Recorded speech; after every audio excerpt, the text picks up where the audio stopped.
Біздің Ешік өзенде яңа үзек ашылды. Мында СФО-га ярдәм җыя алар. Бүтән ярдәм итүчеләрне бу адреска Чапаева 1 бүгенге көннән чакырабыз. Монда ярдәм җыябыз.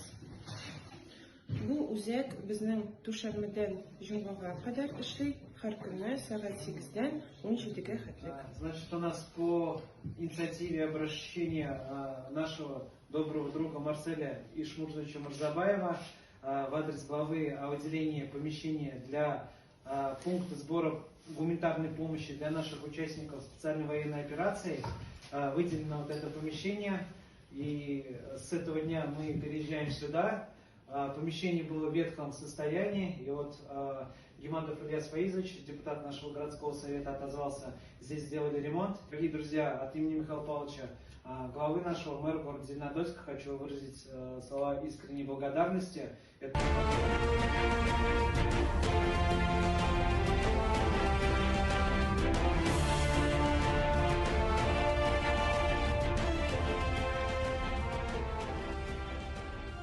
Ватаныбызны саклау безнең бурычыбыз.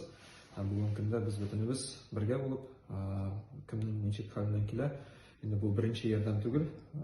СФО-га без һәрдәм ярдәм итеп киләбез. Инструментлар җибәргән идек. Инде администрация Зеленодольск районы ярдәм белән чыккач, без ремонт эшләрен башкардык. Монда бик авыр хәлдә иде бу помещение.